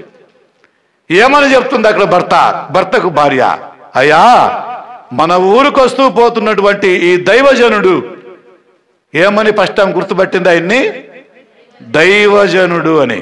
ఏ జనుడట అంటే సర్వెంట్ ఆఫ్ గాడ్. ఈయన ఎవరైనా దేవుని సేవకుడు. మన ఇంటికి వస్తూ పోతున్నటువంటి ఈయన దేవుని సేవకుడు ఫస్ట్ గుర్తించింది, భర్తకు చెప్తా ఉంది. రెండవదిగా ఆయన భక్తి కలిగిన వాడని నెరుగుదును. చూడండి, ఆ వచనంలో గమనించింది ఏమని, భక్తి కలిగినటువంటి వాడు. ఎంతమంది భార్య భర్తలు ఇలాగ దేవుని సేవకుల గురించి చెప్పుకుంటారు, దేవుని సేవకుల గురించి హెచ్చరించుకుంటారు. ఆ దేవుని సేవకులతో యథార్థంగా మీరు మాట్లాడకపోయినా పర్లేదు, మీలో మీరు దాన్ని డిస్కస్ చేయొచ్చు కదా. అది ఇక్కడ వాక్యం చెప్పేది. ఆ భార్యాభర్తలు ఇద్దరు మాట్లాడుతున్నారు ఈ విషయం గురించి. ఎవరి గురించి? ప్రవక్త అయిన ఎలీషాని గురించి, ఆ దైవజనుని గురించి.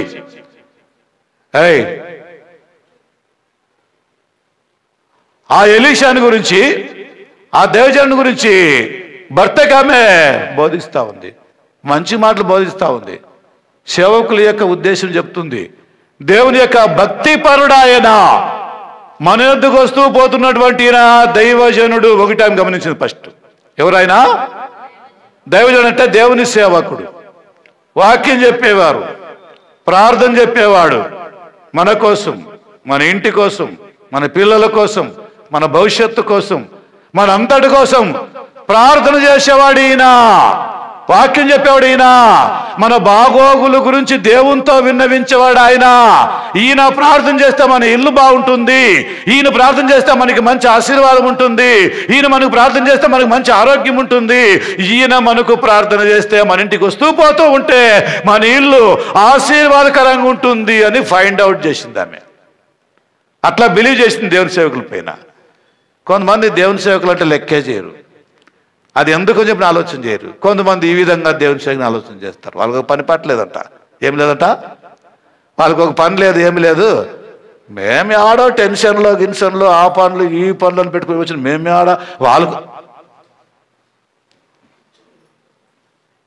ఒక పని లేదు, వాళ్ళకు ఒక పని పట్టలేదు. వస్తూ ఉంటారు వాళ్ళు ఊరికే ప్రార్థన ప్రార్థన అని చెప్పని. ఊరికే అటుంటే దొరుకుతుందా తినేకి? దేవుడు పెడతాడా? పోవాలి కదా. ఇవన్నీ కరెక్టే, కానీ దేవుని సేవకులను సన్మానించేది మాత్రం చాలా ముఖ్యం. దైవజనులను ప్రేమించేది చాలా ముఖ్యం. అందుకే నేను కొడతాను గ్యారెంటీ, మామని మీరు బాధపడద్దని చూడండి. దేవుని సేవలు సన్మానించేది చాలా ముఖ్యం. మీరు దేవుని సేవల గురించి ఆలోచన చేయండి, వాళ్ళ విషయంలో మీ పని మీరు సరిగా చేయండి, విధేయులుగా ఉండండి వాక్య విషయంలో. ఆమె చెప్పింది ఆ దైవజనుడు ఆయన భక్తి కలిగిన వాడు. ఎవరంట? దేవుని వాక్యాన్ని సరిగా బోధించేవాడు, మనుషుల పైన ఆధారపడేవాడు కాడు. ఆయన దేవుని పైన ఆధారపడి దేవుని సేవ చేస్తున్నాడు. కాబట్టి అలాంటి ఒక బీద సేవకునికి, దేవుని సేవకునికి, భక్తి కలిగినటువంటి వానికి ఆయన గురించి మనం ఆలోచన చేయాలి కదా. మీరు అబ్జర్వ్ చేసినారు ఆయన్ని, మీకు అంత తీరిక లేకపోవచ్చు, కానీ నేను దీన్ని గమనించినానయ్యా. కాబట్టి ఆయన ఇక మీద ఎప్పుడైనా మన ఊరికి వస్తే, దేవుని పని కోసం ఇక్కడికి వస్తే, ఆయన మన ఇంట్లోనే భోజనం చేయని. ఎంత మంచి తీర్మానము, మన ఇంట్లోనే భోజనం చేయని కదా. అందుకే మన ఇంట్లో ఆయన ఉన్నన్నాళ్ళు ఇక్కడే ఉన్ని, దానికి ఏర్పాటు చేస్తాం. ఏం ఏర్పాటు అంట? మన మేడ ఉంది కదా, ఈ మేడ పైన ఒక చిన్న గది కట్టిద్దాం ఆయనకి, అంతేనా? ఇంకా ఏమంట? ఇంకా ఏమి? ఒక మంచం వేద్దాం, మరి ఒక టేబుల్ పెడదాం, మరి లైట్ పెడదాం, మరి ఆయనకి ఏం కావాలో ఆయన పోయేదాకా అన్నపానాలు ఏర్పాటు చేద్దాం. ఆ సేవకుడు మన ఇంట్లోనే ఉన్ని మనకి సంపూర్ణంగా ఆశీర్వాదాలు వస్తాయి. ఏమంటారు అని భర్తకి ఆమె ఉపదేశం చేసింది. ఇది ఆయనకు కూడా చాలా బాగా నచ్చింది. ఆ విధంగా ఆ ఇల్లు దీవించబడింది, ఆ విధంగా ఇల్లు ఆశ్రయించబడింది. ఇంత పెద్ద శ్రీమంతులు వాళ్ళు. ఆడుంది గనురాలు. ఎవరంటామే? గనురాలు అంటే శ్రీమంత, గొప్పింటి స్త్రీ, రిచెస్ట్ వన్. చాలా మంచి సంపదలు ఉంది వీళ్ళకి, దండిగా ఉన్నాయి, బాగున్నాయి. కానీ వీళ్ళకి ఏం లేదు, సంతానం లేదు. ఈమెలోని భక్తి శ్రద్ధలు గమనించినటువంటి ఎలీషా గేహజీని పిలిచి అన్నాడు, ఈమె ఇంత శ్రద్ధ చూపిస్తుంది కదా మన పైన, ఇంత భక్తి చూపిస్తుంది, ఇంత విశ్వాసం చూపిస్తుంది, మనకి ఇల్లేది, మంచమేది, దీపము, భోజనము, ఆహారము, ఐఎమ్ వెరీ వండర్. సో నాకేదో ఆ విషయంలో కొరత అనిపిస్తుంది. సో నువ్వు ఆమెను అడుక్కోనరా, ఆమె ఇంత శ్రద్ధాభక్తులు చూపిస్తుంది కదా, ఏదైనా మేము ఆమెకి చేయాల్సి ఉందా, ఏమైనా కొదువు ఉందేమో అడిగిరా, చూడు కదా, దేవుణ్ణి అడుగుదాం కదా, దేవునికి చెబుదాం, వాళ్ళ కొరత తీరుద్దాం. మన కొరతలు ఆమె తీస్తుంది కదా, కాబట్టి మనం కూడా వాళ్ళ యొక్క అవసరాలు తీరుద్దాం. సో నువ్వు పో, కనుక్కో అని చెప్పినాడు. పోయినావంట, ఆయా అయింది. ఏమైందో చెప్పంటే వాళ్ళకి సంతానము లేదు. ఏం లేదు? సంతానం లేదు. అది ఏమంట? ఆ విధంగా విధేయులైనటువంటి వారికి దేవుడు ఖచ్చితంగా దానికి ఫలం ఇస్తాడని చెప్పి నీ మాట అర్థం. ఈమె ఇంత విధేయత చూపించింది. ఎలీషా ఒకసారి ఆమెను పిలి అన్నాడు. ఆమె వచ్చింది. ఏమ్మా, నువ్వు మా విషయంలో చాలా శ్రద్ధ చూపిస్తున్నావు, మంచిగా మాకు అన్ని ఏర్పాటు చేస్తున్నావు, వెరీ గుడ్ కదా, మంచిదే, దేవుడు నేను దీవించును గాక కదా, మరి మేము కూడా మీకు ఏదైనా హెల్ప్ చేయాలి కదా, కాబట్టి మేము మీకోసం ప్రార్థన చేస్తాం. దేవుని వాక్యం ఇట్లా చెప్తుంది. మరి మీకేం కొరతలు ఉన్నాయో అవి చెప్తే మేము వాటి కోసం ప్రార్థన చేస్తాం. మేమేం తీర్చలేము, ఎందుకంటే మాతో అలవాటు మాకు అవి లేవు, మేము వాక్యం చెప్పేవాళ్ళం అంతే. చెప్పు, ఏం నీ ప్రాబ్లం అంటే ఆమె చెప్పింది, ఇట్లా సంతానం లేదు. సరే, నెక్స్ట్ కదా ఇయర్కో ఇంకొద్ది దినాల్లో నీకు కొడుకు పుడతాడు అని ఆయన చెప్పినాడు. వద్దయ్యా, వద్దంటే వద్దనిది ఆమె. మీరు వస్తే చాలు, వచ్చి మా ఇంట్లో ఉంటే చాలు, భోజనం చేసిపోతే చాలు, మీ పని మీరు చేసిపోతే చాలు, మీరు మాకేం తెలిసిన పని లేదు, ఏ భయము లేకోకుండా బాగా నెమ్మదిగా ఉన్నాము, మాకు దేవునిలో విశ్వాసమే చాలు, మీలాంటి భక్తులే, మీలాంటి యొక్క దేవుని సేవకులే మాకు పిల్లలు పెద్దలందరూ కూడా, మాకు ఆ సంతానం ఇస్తానని మాత్రం చెప్పొద్దు, అది మాకు వద్దే వద్దు, అది లేకోకుండా బాగా ఉన్నాను నేను నెమ్మదిగా, ఒకవేళ ఆ సంతానం కలిగితే వాళ్ళ ద్వారా నాకు ముప్పే కలుగుతుందేమో, కాబట్టి దేవుడు మాకు ఇలేదేమో, అందుకే దయచేసి మాకు వద్దనింది ఆమె. అయితే ఆయన ఇన్లా. ఎవరు? లేదు లేదు లేదు లేదు అతనద్దమ్మా, నువ్వు అనుకున్నట్టుగా అందరూ కొడుకులు దొంగలు గారు కదా, నువ్వు అనుకున్నట్టుగా అందరూ దుర్మార్గులు గారు కదా, నువ్వు అనుకున్నట్టుగా నువ్వు దేనికి భయపడుతున్నావో అలాగనే అందరూ ఉండరు కదా, కాబట్టి కదా నువ్వు అట్లేమనవద్దు, రెఫ్యూజ్ చేయొద్దు, నేను నీ కోసం ప్రార్థన చేస్తామని చెప్పి నువ్వు ప్రార్థన చేస్తావు. కొడుకు పుట్టిన తర్వాత ఎప్పుడైనా చెప్తాను కథ ముందుకు అయిపోయింది కదా, అది నెక్స్ట్ ఎప్పుడైనా చూసుకుందాం. ఈ విధంగా సంఘం విధేయతగా ఉండాలా, ప్రతి విషయంలో విధేయత చూపాలా, దేవుని వాక్యానికి లోబడాలా, దేవుని యొక్క సంఘాన్ని గురించి ఆలోచన చేయాల. యేసు ప్రభు కూడా తండ్రి అయిన దేవుని యొక్క ఉద్దేశం ప్రకారంగా భూలోకానికి వచ్చి ఫిలిప్పు 2:6 నుంచి 11 ప్రకారంగా తన విధేయతను ఆయన చూపించినాడు. దాని ద్వారా మన విధేయత అంటే ఒబీడియన్స్, దేవునికి లోబడుట అనేది నేర్చుకుంటున్నాం. మనం కూడా అలాగ లోబడాలా. ఎలాగ యేసు ప్రభు లోబడినాడు, ఆయన ఎట్లా మనం నేర్పిస్తాడు, 2 మాటలు చూద్దాం. చూడండి, మత్తయి సువార్త 26:39 చూద్దాం ఒకసారి. మత్తయి సువార్త 26:39.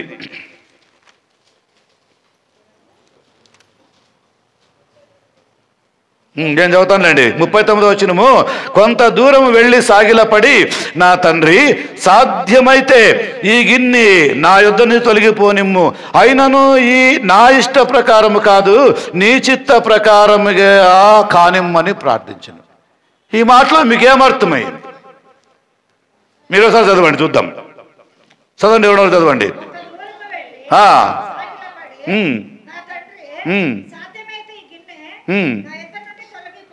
పోనిమ్ము, సాధ్యమైతే. దీనికి ఇంకా అర్థం చూద్దాం, కొంచెం దీని మీనింగ్ ఇంకా ఏముంది చూద్దాం. అట్లా కింద 42వ వచనం చూద్దాం. 42వ వచనం చదువుదాం. ಆ ಎರಡನೇ ಸಾರಿ ಹೋಗಿ ತಂದೆಯೇ ಆಗಿದ್ದರೆ నిన్న చిత్తమే ఆగలి. ఇదే విధేయత. తెలుగులో చూడండి, కన్నడలో బాగుంది. తెలుగులో 42వ వచనం, నా తండ్రి నేను దీన్ని త్రాగితేనే అది నా యొద్ద నుండి తొలగిపోవుట నీకు అసాధ్యం. నా తండ్రి నేను దీన్ని త్రాగితేనే గాని ఇది నా యొద్ద నుండి తొలగిపోవుట అసాధ్యమైతే నీ చిత్తమే సిద్ధించునుగాక అని ప్రార్థించినాడు. ఏం చూపిస్తుంది మీకు? ఇది ఆయన మనకు నేర్పిస్తా ఉన్నాడు. తండ్రి ఏమైతే నాకు అప్పగించినాడో ఆ పని అది ఒకవేళ నాకు అసాధ్యమే అయితే, నీకు అదే కావాలనిపిస్తే నేను ఎందుకు దీని అయిపోయింది. ఇక్కడ కొంచెము యేసు ప్రభు తడబడినట్టు మనకు కనబడుతుంది. ఆఖరి క్షణాలు ఇవి. ఎప్పుడువి? ఇక కొద్ది గంటల్లో శత్రువులు వస్తున్నారు. మరణవేదన, భయం, ప్రాణ భయం. మనిషి కాబట్టి ఆయన ఇప్పుడు మానవుడుగా ఉన్నాడు కాబట్టి ప్రతి మనిషికి ఆఖరి క్షణాల్లో జరిగే ఒక ఆవేదన ఆయన చూపిస్తున్నాడు. కొంచెం జర్క్ అయింది. ఆ మరణాన్ని తలుచుకొని బాధపడుతూ ఈ గిన్నె తొలగించింది అన్నాడు. అంటే నేను మరణాన్ని భరిస్తానో లేదో నాకు వేదన కలుగుతూ ఉంది, భయం కలుగుతుంది అన్నట్టుగా ఈ గిన్నె తొలగించింది. మళ్ళీ అలవాటు, ఒకవేళ నేను అలాగే చనిపోవటానికి నీకు ఇష్టమే అయితే అది నీ ఇష్టమే కానీ ఇక దానికి నేనేమి కూడా చెప్పలేను, నేనేమి చేయలేను. Okay, I am ready to die అని అర్థం. నువ్వు నాకు ఏ మరణం అయితే నియమించినావో అది అనుభవించడానికి తయారుగా ఉన్నాను, సిద్ధంగా ఉన్నా. ఇట్లా మరణానికి తను అప్పగించుకోవడానికి ముందు ఆయన కొంచెం జరికేటు మనకు కనబడుతుంది. ఇది శరీరం ఏదట, శరీరానుసారంగా. అయితే వెంటనే ఆయన ఏమన్నాడు, అయినా నా ఇష్టం కాదు, నేను ఇలాగ చనిపోవటం నీ ఇష్టమే అయితే అది అట్లే కానీ కదా, ఇక నేను దానికి ఏమి చెప్పు, నువ్వు నీ ఇష్ట ప్రకారమే జరిగినాయి అన్నాడు. ఇది ఆయన నేర్పించినాడు. దీన్ని ఆయన నేర్చుకున్నాడు. తండ్రికి లోబడుట, దేవునికి లోబడుట, దేవుడు చెప్పినట్టు పని చేయుట, మరణానికి గురి అవుట. ఇంకొక మాట చూద్దాం కదా, ఆయన నేర్పిస్తుంది మనకి, ఆయన నేర్పిస్తున్నది. యోహాను సువార్త 10వ అధ్యాయం 18వ వచనంలో చాలా మంచి మాట యేసుప్రభు మాట్లాడినాడు. ఇది తండ్రి ఇష్టము అని చెప్పాను. యోహాను సువార్త అనుకుంటాను 10వ అధ్యాయంలోన 18వ వచనంలో అక్కడ ఇంకా ఈ విధంగా రాబడింది, ఎవడును నా ప్రాణమును తీసుకొనడు, నా అంతటా నేనే దాన్ని పెట్టుచున్నాను, దాన్ని పెట్టకు నాకు అధికారము కలదు, దాన్ని తిరిగి తీసుకోవడానికి నాకు అధికారము కలదు, నా తండ్రి వలన ఈ ఆజ్ఞ పొంది తిని. లాస్ట్ మాట గమనించండి, నా తండ్రి వలన అని మాట గమనించండి. యేసుప్రభు చనిపోవట ఎవరికి ఇష్టమైందట? తండ్రికి ఇష్టమైంది. యేసుప్రభు అలాగ చావట తండ్రికి ఇష్టమైనటువంటి పని, దేవునికి ఇష్టమైనటువంటి పని. అలాగా ఆయన చనిపోతేనే గాని లోకములో పాపులకు రక్షణ దొరకదు. మరి ఇప్పుడు తండ్రి అలాగ నియమించిన తర్వాత, దాన్ని చేయాలని భూలోకానికి యేసుప్రభు వచ్చిన తర్వాత, ఇక మరణానికి భయపడి పరిగెత్తుకొని పోతే, చనిపోకపోతే ఇప్పుడు ఏమవుతుంది కదా, అంతా విరుద్ధమే. ముఖ్యంగా సాతాను గెలుస్తాడు. ఎవరు గెలుస్తారు? సాతాను గెలుస్తాడు. కాబట్టి మనం ప్రతి విషయంలో యేసుక్రీస్తు మాదిరిగా విధేయులుగా ఉండాలా అని ఈ పాఠం చెప్పేది. నేర్చుకోవాలా, మనం సరెండర్ కావాలా కదా, దేవునికి లోబడి ఉండాలా, దేవుని వాక్యానికి ఎదురు మాట్లాడకూడదు, దేవుని వాక్యాన్ని మనం ధిక్కరించకూడదు. ఎంత మంచి విషయమో.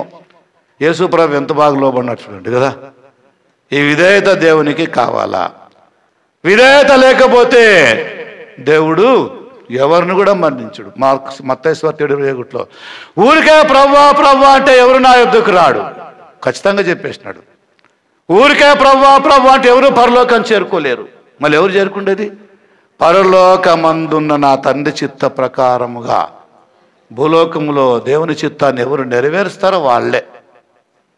కొందరు అన్నారు, మేము ప్రవచనాలు చెప్పినాం, బోధలు చేసినాం, అద్భుతాలు చేసినాం, మిరాకిల్ చేసినాం కదా, మరి అంటే మీరెవరో నాకు తెలీదు పోండి.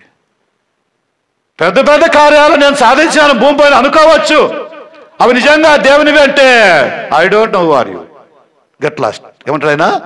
వెళ్ళిపో, నాకు తెలియదు నువ్వు ఎవరు. క్రైస్తవులు ఈ వాక్యం ప్రకారంగా 100కి 90% క్రైస్తవులు ఫెయిల్ అయిపోతున్నారు. ఒకటి బాగా తెలుసు క్రైస్తవులకి, ఏమంటే ప్రభువా ప్రభువా అని ప్రార్థన చేసి తెలుసు, అంతే, ఇంకేమిలే. ప్రతి విషయంలో దేవుని చెప్పేదే తెలుసు. దరిద్రులము దరిద్రులము దరిద్రులము, నాకు ఇయ్యి ఇంకా ఇవ్వు అట్లా చేయి ఇట్లా చేయని, ఈ దరిద్రులే అని చెప్పి ఆయన గుర్తుపట్టినాడు. అందుకే. కానీ దేవుని చిత్తాన్ని మాత్రం చేయరు కదా. దేవునికి ఏది కావాలా? దేవుని చిత్తం ఏది? దేవుని ఉద్దేశం ఏది? ఆయన ఏమన్నాడు? మత్తయి 6:33 ఏమన్నాడు? చాలా చక్కగా మాట్లాడాడు. ఏం మాట్లాడాయన? మొదట మీరు దేవుని రాజ్యమును నీతిని వెదకండి. మత్తయి 6:33. మొదట దేవుని రాజ్యమును నీతిని మీరు వెదకండి, తర్వాత మీకు యావైనట మీరు ఏం కావాలనుకుంటారో అవన్నీ మీకు దొరుకుతాయి, అవన్నీ ఇస్తాడు. మీకు ఏం కావాలో నాకు తెలుసు, బట్ యు ప్రే. అయితే ప్రార్థనలు ఏం చేయాలి? మొదట నా మాట వినండి, నేను చెప్పినట్టుగా చేయండి, నేను చెప్పింది చేయండి, విధేయులుగా అండి, ఒబిడెంట్గా అండి, సరెండర్గా అండి, దేవుడి వాక్యం లోబడండి. దేవుని వాక్యం చెప్పినట్టుగా మనం ఆయనకి లోబడితే విధేయులు అని పట్టా ఆయన మనకి ఇస్తాడు.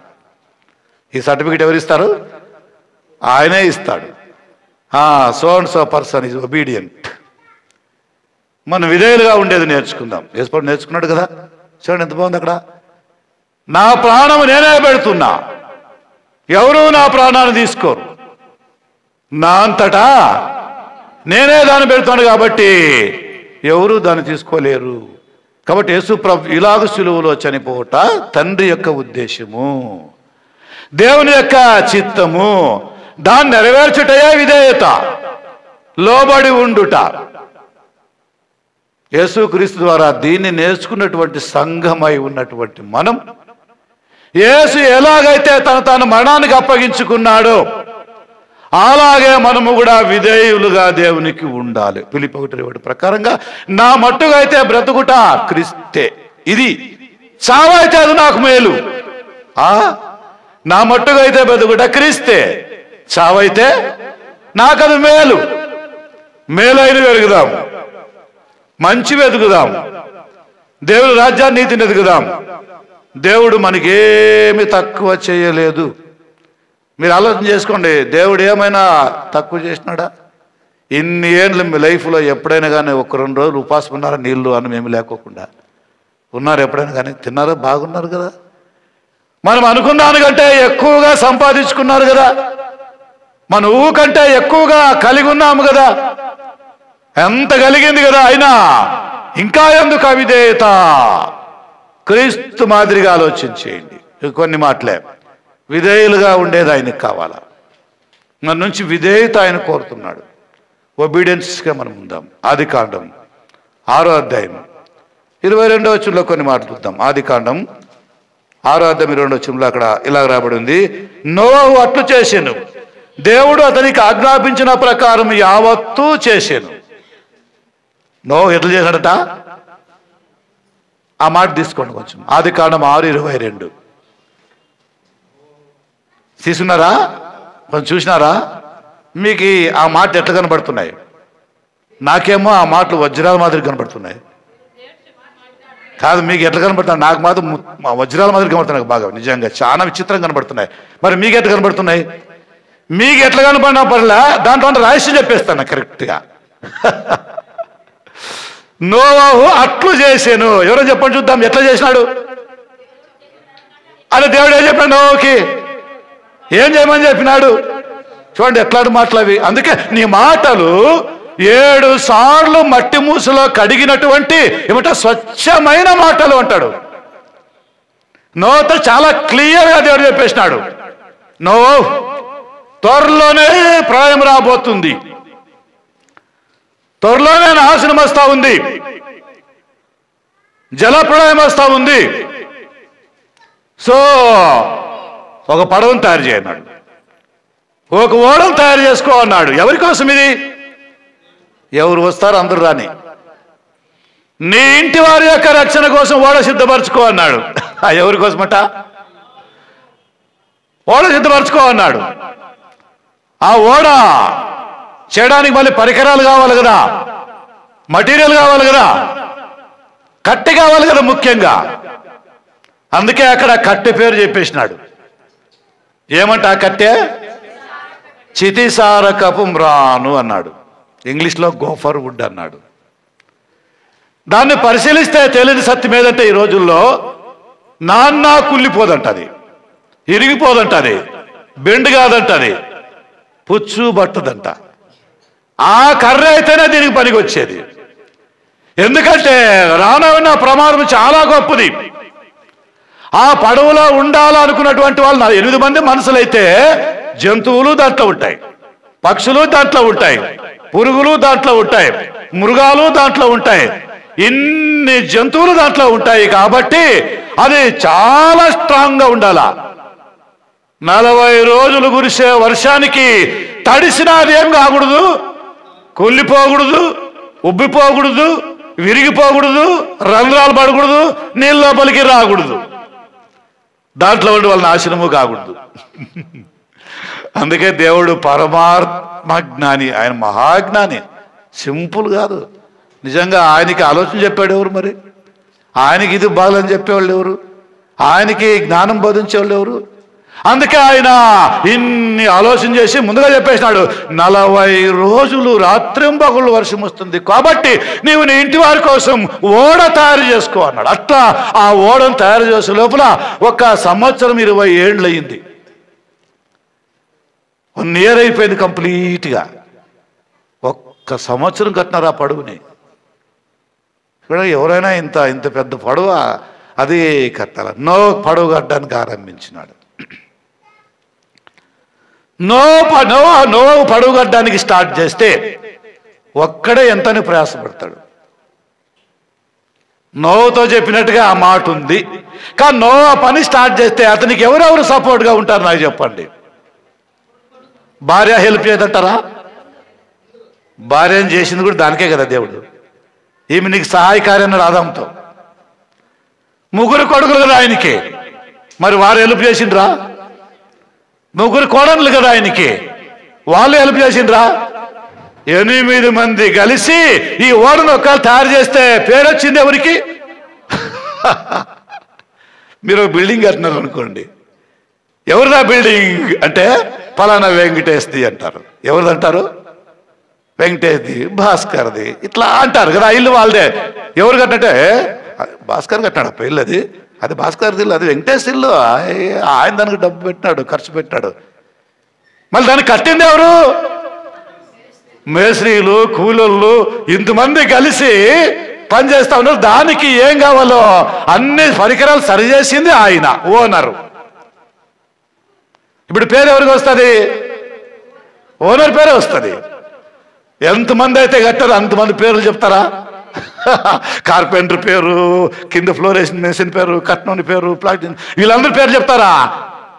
కాదు. ఈ ఇల్లు ఎవరిదంటే ఫలానా వ్యక్తిది. అట్లు నోవాహుతో దేవుడు చెప్పినటువంటి మాట ప్రకారంగా తన కుటుంబం అంతా కలిసి దేవునిలో ఉన్నారు. ఇది మనకి ఏం సూచిస్తుందంటే నీవు నీ ఇంటి వారు కలిసి దేవుని పనిని మీరు కొనసాగించాలా. Total your family. ఒక చిత్రమైన దంపతులు ఉన్నారు లోకంలో. మంది తల్లిదండ్రుల మాట వినుకోకుండా తాను క్రైస్తవుడని మర్చిపోయి లింగాయత పాపని పెళ్లి చేసుకున్నాడు. ఎవరిని చేసుకున్నాడు? ఇప్పుడు జరుగుతూ ఉంది ప్రస్తుతానికి. అది లింగాయతుల అమ్మాయిని పెళ్లి చేసుకున్నాడు. నువ్వు స్ట్రాంగ్ బిలీవర్ అయితే వచ్చిన ఆ పాప దేవుడు కావాలా అని ఒక ఒబీడియంట్ అయితే చర్చికి వస్తాడు, ప్రార్థన చేస్తాడు, అది ఓకే. విరుద్ధమైనదైతే ఏం చేస్తాడు? ఇప్పుడు ఈడేమో క్రైస్తవుడు, ఆ పాపేమో ఎవట? లింగాయట్. లవ్ చేసుకున్నారు, పెళ్లి చేసుకున్నారు. సుమారుగా వాళ్ళు పెళ్ళి ఇప్పటికి 15 ఏళ్ళు అవుతుంది. 10 ఏళ్ళు 12 ఏళ్ళు అయిపోయింది. ఒక్కసారి కూడా ఆ పాప చర్చికి అడుగే పెట్టలేదు. ఏమంటారు దీనికి మీరు? ఇట్లాంటి పెళ్ళిళ్ళు అవసరమా? ఇట్లాంటి సెలక్షన్స్ అవసరమా దేవుని పిల్లలకి? దానికి నిందు నేను మాడిక ఏమంటావు కన్నడ వాళ్ళు లింగట్స్ ನಿಂದು ನೀನು ಮಾಡ್ಕ, ನಾನು ಅಡ್ಜಸ್ಟ್ ಮಾಡಂಗಿಲ್ಲ, ನಾನು ಬರಂಗಿಲ್ಲ. ఇప్పుడు ఏం చేయాలి వీడు? ఏం చేయాలి చెప్పండి? ఇప్పుడు తిప్పులు ఏం చెప్పాలా? గోడకు తలకాయ కొట్టుకుంటే ఇంటదా? సావు అంటది. ఎందుకంటే వీడు ఎంప్లాయీ, గవర్నమెంట్ ఎంప్లాయీ, డబ్బులన్నీ వస్తాయి, పని వస్తుంది. చూడు ఎంత ప్లాను. గోడకన్నా కొట్టుకో, తలకాయన కొట్టుకో, ఏమని చేసుకో, నేను నా దేవుడిని నిడిసైతే రానప్ప. మొదట ఏం చెప్పింది? ప్రేమించే ముందు అన్ని చెప్పింది. ఏమని? నువ్వు ఎట్లా అంటే అట్లా, ఎట్లా అంటే అట్లా, ఎట్లా అంటే అట్లా, ఎట్లా అంటే అట్లా, అట్లా అట్లా అట్లా అట్లా అట్లా అట్లా లాస్ట్కి ఇక ఇట్లే. ఎట్లా?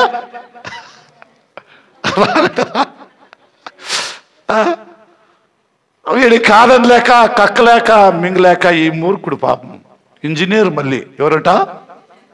ఇంజనీర్ మళ్ళీ. మరి ఏపకి చర్చ్ కావాలా? ఇప్పుడు ఆయనకి ఏం కావాలా? గుడి కావాలా? సరే, ఇకేం ఆలోచన చేసినాడు? నేను నా చర్చికేమో రాను, బయట గుడికి కూడా పోను. ఎందుకంటే బయట గుడికి పోతే ఏమంటారు? మొగుడేమో చర్చి పోతాడంట, ఇవేమో గుడి పోతా అంటారు కదా. ఆ పాలు నీ పైన వద్దు, ఇంట్లో నాకు గుడి కట్టి. ఏంటంట? సాధించిందబ్బా, లాంటి ఇంట్లోనే గుడి పెట్టించింది బాగా రామ్గా. ఇండ్లు కట్టేవాడు కొంతమంది దేవుడి గుడి అని పెడతారు కదా, దేవుడి కోణి అని, అట్లా కట్టించుకుంది. వీని తెప్పులు ఏం చెప్పాలా? పోయినసారి క్రిస్మస్కి నాకు దొరికినాడు వీడు. అప్పుడప్పుడు కనపడేవాడు, ఏదో హాయ్ అంటే హాయ్ అనుకుంటూ పోయేవాడు. ఆసారి ఫ్రీగా నా బాగా దొరికినాడు. బ్రదర్ నీవు అంగే క్రిస్మస్ మాడంగిల్ల అంగే ఇంగే అని అట్లా మాట్లాడితే, సరే సరే సరే అంతా ఉండి లాటికి ఊరికే ఉండి, వాడు ఊరికే ఉంటాడని వాడు అనుకున్నాడు. వాడు మెల్లగా గీకినాడు నాకు. ఇంకా నేను ఇంక సరే నాకు లేచింది, ఇంకా సురువు అయింది ఒక అర్ధ గంట. ఇంక వాడు ఏమి ఇట్లా, నువ్వు చర్చికి పోతున్నావు కదా, లాస్ట్ డైలాగ్, నువ్వు చర్చికి పోతున్నావు కదా, ಸ್ವಲ್ಪ ನಿಮ್ಮ ಮಿಸ್ಸెస్ని పరిచయం ಮಾಡಪ್ಪ. నాకు తెలుసు అని కథ తెలిసి అడిగినాను. మీ భార్య ఒకసారి పరిచయం చేయ, ఇంటికంటే రావద్దంటావు, ఇంటికి రా నువ్వు, నా భార్య ఎవరు చేరదు అంటావు. ఓకే ఒప్పుకుంటా. ఇప్పుడైనా చర్చకు వచ్చిందేమో కదా, ఊరికే చూద్దా వాడు ఏమంటాడని. ఇలా సార్ ನಿನ್ನ ಮಕ್ಕಳು ಬಂದಿಲ್ಲ, ಹೆಣ್ಮಕ್ಳು ಬಂದಿಲ್ಲ ಅಂಟ. ಇಲ್ಲ ಬಂದಿಲ್ಲ ಬ್ರದರ್ ಅಂದ್ರೆ ನೀನು ಚರ್ಚ್ಗೆ ಬಂದು ನಿಮ್ಮ ಮನೆಯಲ್ಲಿ ಆಕೆಗೆ ಗುಡಿ ಕಟ್ಟಿಕೊಟ್ಟಿ, ಅಲ್ಲಿ ಪೂಜೆ ಇಲ್ಲಿ ಪ್ರಾರ್ಥನೆ. ಏನು విశ్వాసప్ప నేను అంటే. ఇంకా అయిపోయింది. వాడు బెండ్ అయిపోయి దిక్కులు చూస్తున్నాడు. ఎప్పుడు నన్ను తప్పించుకొని ప్లాన్ చేస్తున్నాడు వాడు. నేను విడిచిపెట్టలేదు వాడిని. ఇంకా మా అని విశ్వాసం విడిచిపెట్టి, హాయ్ బ్రదర్ ಇನ್ನೊಂದ್ಸಲ ಮತ್ತೆ ಸಿಗಂಗಿಲ್ಲಪ್ಪ ಮಾತಾಡಿಲ್ಲ అన్నట్టుగా అనుకొని ఉసిరంతా ఇడిసి వెళ్ళిపోయి. ఇట్లా వాళ్ళు ఎంతమంది లేరు చెప్పండి కదా? ఎంతమంది లేరు ఇట్లా వాళ్ళు చెప్పండి? సెలక్షన్ అనేది ఒక వ్యక్తి ఎవరినైనా ప్రేమించేటప్పుడు కదా, భాగస్వామిని ఎరుకునేటప్పుడు ఆలోచన చేయాల. నా ఫ్యూచర్ దీనిపైన ఆధారపడి ఉంది. She's my life partner. నా ఆధారం అంతా దీనిపైన ఉంటుంది. నేనేమవుతాను, ఎట్లవుతాను అనేది అంతా ఆలోచన చేయకపోతే ఇట్లా అయిపోతాయి. నోవా హోటల్ కాదు, దేవుడు ఏమని చెప్తే అదే చేయాల. కాబట్టి నోవాతో పాటు భార్య పని చేస్తూ ఉంది, పిల్లలు పని చేస్తూ ఉన్నారు, కోడళ్ళు పని చేస్తున్నారు. టోటల్ వీళ్ళంతా ఇప్పుడు దేవుని పనిలో ఉన్నారంటే ఓడగట్టే ప్రయత్నంలో ఉన్నారు. ఒకే కర్ర వాడాలి దేవుడు చెప్పింది. ఏం కర్ర? చితిసారకు మనం వేరే కట్టె వాడకూడదు. చూడండి, ఒకవేళ అది దొరకపోతే దొరకడాక వెయిట్ చేయాలి. దేవుడు తప్పనిసరిగా దాన్ని ఇస్తాడు. ఎందుకంటే ఆయన టైం చెప్పి 40 రోజులు అన్నాడు కదా, మళ్ళీ 40 days అది ముగిసిపోవాలి కదా. కాబట్టి దేవుడు గ్యారెంటీగా కార్యం చేస్తాడు. దేవుడు తప్పకుండా పని చేస్తాడు. ఇది మాత్రం వాస్తవం. ఆయన ఊరికా ఉండడు. మనం భారం అనుకుంటే చింత చేస్తే ఆయన ఊరికా ఉండడు కదా. ఆయన లోపల మనం తెలియకుండా ఆయన పని చేస్తూనే ఉంటాడు. ఇవి మీ జీవితంలో జరిగినాయి లేదు కానీ నా జీవితంలో ఇప్పుడుగా జరుగుతూ ఉన్నాయి. ఇవి కొంచెం ఇబ్బంది అనుకున్నా, బాధ అనుకున్నా, బరువు అనుకున్నా, భారం అనుకున్నా, ఏమనుకున్నా కానీ దేవుడు లోపల పని చేస్తాడు గ్యారెంటీగా. ఆయన తప్పకుండా ఆ పని చేస్తా ఉండడం నాకు తెలియదు. అది తెలియకుండా పోవచ్చు. అయితే నాకు ఒక నమ్మకం ఏమంటే దేవుడు చేస్తాడు. మనందరి నమ్మకం అట్టు ఉండాలా. నోహు నమ్మకం అది. అందుకే అడివంతా గాలించి ఆ ఒకే కర్రని తీసుకొచ్చి కడుతున్నాడు. ఫస్ట్ ఇది గుర్తుపెట్టుకోవాలా. ఏం కర్రట? చితిసారకు మాను. రెండవదిగా 450 అడుగులు పొడవు ఉండాలన్నాడు. ఇంతే చేయాల. ఎంత చేయాలా? 450 అడుగులు లెంత్, 75 అడుగులు వెడల్పు చేయాలా అన్నాడు, 45 అడుగులు ఎత్తు చేయాలా అన్నాడు, 1, 2, 3 అంతస్తులు చేయాలా అన్నాడు, ఒకే డోర్ పెట్టాలా అన్నాడు, ఒక కిటికీ పెట్టాలా అన్నాడు కదా. ఆ పడవ అలాగంతా రెడీ అయిన తర్వాత లోపల బయట కీలు పూయాలా, అంటే పేస్ట్, నీళ్ళ లోపల రాకుండా. ఆ విధంగా ఈ పడవను చేయాలా అన్నాడు దేవుడు. ఎవరితో? ఇప్పుడు అమ్మాట చదవండి. నోహు అట్లు చేశాను. అది ఎట్లా చేసినాడు? సిరిసారుగా మానుతో కట్టినాడు. 450 అడుగులు పొడవు, 75 అడుగులు వెడల్పు, 45 అడుగులు ఎత్తు. మీరు ఒకవేళ బిల్డింగ్ కడితే, మన బిల్డింగ్ కడితే మనం ఎంత చెప్పినా వాడినడు. ఈ రోజుల్లో ఇంజనీరింగ్ ఎక్కువైంది కదా, ప్రాబ్లం లేదు. మొదట ఇంజనీరింగ్ తక్కువ ఉన్నప్పుడు వాస్తు ఎక్కువ కాలేవాడు వాళ్ళు. దేని ప్రకారంగా? వాస్తు ప్రకారంగా. వాస్తు పురుషుడు నీ ఇంట్లో కాపురం ఉంటాడు కాబట్టి తల ఈ పక్క ఉండాలా, చెయ్యి ఈ పక్క ఉండాలా, కాలు ఇక్కడ ఉండాలా, వీపు ఇక్కడ ఉండాలా, ముఖం ఇక్కడ ఉండాలా అని వాళ్ళు వాస్తేసేవాళ్ళు. దాని ప్రకారంగా ఆగ్నేయము కదా, తర్వాత కొన్ని గుర్తులున్నాయి కదా, ఆ ఈశాన్యము అనే వాళ్ళు వాస్తుం చేసి దాని ప్రకారం ఇల్లు కట్టేవాళ్ళు. మీ బెడ్రూమ్ ఇక్కడే ఉండాలా, మీ కిచెన్ ఇక్కడ ఉండాలా, మీ హాల్ ఇక్కడ ఉండాలా, నీ డ్రాయింగ్ రూమ్ అక్కడ ఉండాలా కదా, అక్కడ దేవుడి కోణి ఉండాలా అని వాళ్ళు వాస్తేసి దాని ప్రకారంగా ఇల్లు కట్టుకుంటారు ఆ రోజుల్లో. ఈ రోజుల్లో కొంతమంది దాన్ని అనుసరిస్తున్నారు. ఆ వాస్తు ప్రకారం కట్టేటప్పుడు మెజర్మెంట్స్ ఇన్ ఎంఎం అని ఉంటుంది డ్రాయింగ్లో, బ్లూ ప్రింట్లో ప్రతి మెజర్మెంట్స్ ఇన్ ఎంఎం అని ఉంటుంది. ఖచ్చితంగా వాడు ఏం చేస్తాడంటే వాస్తు ప్రకారంగా 2-3 ఇంచులు పక్కన పెట్టేస్తాడు, సరిగా కట్టడు. ఎందుకంటే మనం కనుక్కొని చెప్తే లేదు సార్ అది మాకు కట్టే రాదు, మేము ఇట్లే కట్టేదంట వాస్తు ప్రకారంగా.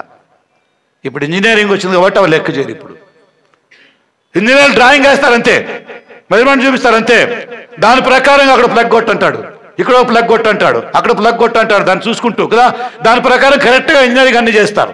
అదే వాస్తువు పోతే గిన వైమూలు పెడతారు, ఈ మూలు ఇంత, 1 ఇంచు, కొన్ని ఎంఎంలు తప్పిస్తారు గ్యారెంటీగా వాళ్ళు. అయితే ఇంజనీరింగ్ వద్దే వద్దు, మెజర్మెంట్ ఏముంటే దాని ప్రకారం కరెక్ట్గా చేయి. ఇక్కడ ఇంజనీర్ ప్లాన్ వేసినాడు. ఎవరు ఆ ఇంజనీరు? దేవుడు. దేవుడు ఇంజనీర్ ప్లాన్ వేసినాడు. ప్లాన్ వేసి కాంట్రాక్ట్కి ఇచ్చినాడు. ఎవరా కాంట్రాక్ట్? నో కాంట్రాక్ట్ చేయి, నీలాగా చూపించద్దు, నేనేం చెప్పాను దాని ప్రకారంగా నువ్వు చేయతే. నేను నీకు డ్రాయింగ్ ఇచ్చినాను, ఇక నువ్వు యాజ్ ఇంజనీర్గా నీ పని నువ్వు చేయి. పనులను పెట్టుకో. వాళ్ళు ఎవరు? కుటుంబస్తులు, క్రాఫ్ట్స్ మ్యాన్ ఉన్నారు, ఇంజనీరింగ్ ఉన్నాడు, ఇప్పుడు ఎవరున్నారు మళ్ళీ ఇంకా ఈ విధంగా బ్లూ ప్రింట్ దేవుందే కదా. ఇంజనీర్ దేవుడు, కాంట్రాక్ట్ నోహు, పని వాళ్ళు, కుటుంబస్తులు అందరూ కలిసి ఆ పడవను కట్టేసినారు. దాన్ని అక్కడ ముగిస్తూ చెప్తాడు, దేవుడు నోహుతో చెప్పినట్టుగా యావత్తు నోహు చేసినాడు, కరెక్ట్గా చేసినాడు నోహు. దీనికే బైబిల్ ఏమంటారు? విధేయత అని అంటారు. దేవుణ్ణి మనం ఎట్లా విధేయులవుతున్నాం? ఏ విధంగా విధేయులుగా ఉన్నాం? మనం విధేయత చూపించాలంతే, లేకపోతే కాదు. దేవుడు ఒప్పుకోడు. 7వ అధ్యాయం ఆదికాండం 7వ అధ్యాయం 5వ వచనం చూద్దాం. తనకు యెహోవా ఆజ్ఞాపించిన ప్రకారముగా నోహు యావత్తును చేసెను. ఏమైతే దేవుడు నోహుకు చెప్పినాడో దాని ప్రకారంగా యావత్తును ఆయన చేశాను. అంతా అట్లే చేసినాడు ఆయన. అందుకే 1 యోహాను 2:17 అంటాడు, దేవుని చిత్తమును జరిగించువాడు నిరంతరం ఉంటాడు.